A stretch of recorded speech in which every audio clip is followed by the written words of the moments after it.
সেই মহান মর্যাদা যা আল্লাহ তার মাহবুব সাল্লাল্লাহু আলাইহি ওয়াসাল্লামকে দান করেছেন। তিনি তো সারাপা রাহমত এবং শাফিউল উজমা। সত্যিই তার দোয়া ছাড়া কেউ পুল সিরাত পার হতে পারবে না। যারা গুনাহের কারণে জাহান্নামে পতিত হবে তারা সেখানে কিছু সময় কঠিন আযাব ভোগ করবে, নিজেদের গুনাহের শাস্তি পাবে এবং আমলের পূর্ণ বদলা নেবে। এরপর যখন তারা পাক ও পরিষ্কার হয়ে উঠবে তখন আল্লাহ তার অসীম রহমতে তাদের জাহান্নাম থেকে বের করে জান্নাতে প্রবেশ করাবেন। সেখানে তারা চিরকাল শান্তি, আরাম ও সুখে থাকবে আর আল্লাহর বেহিসাব রহমত চারিদিকে ছড়িয়ে থাকবে। হযরতে সৈয়দনা আবু সাঈদ খুদরি রাদিয়াল্লাহু আনহু বর্ণনা করেন, রাসূলুল্লাহ সাল্লাল্লাহু আলাইহি ওয়াসাল্লাম বলেছেন, জান্নাতীদের মধ্যে সবচেয়ে নিচু দরজার মানুষটির অবস্থাও এমন হবে যে আল্লাহ তার মুখ জাহান্নাম থেকে ফিরিয়ে জান্নাতের দিকে করে দেবেন।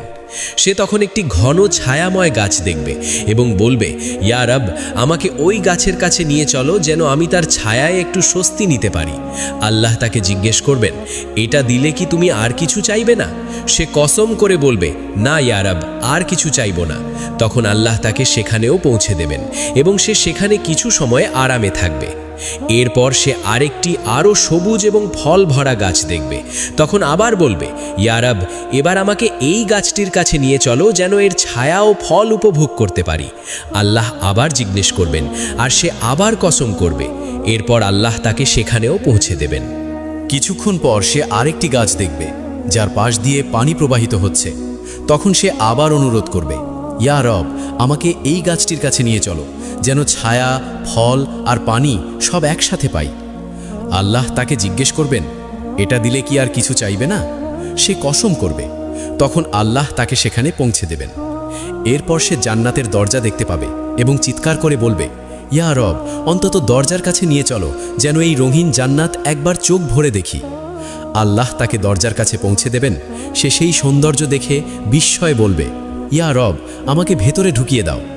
তখন আল্লাহ তাকে জান্নাতে প্রবেশ করিয়ে দেবেন।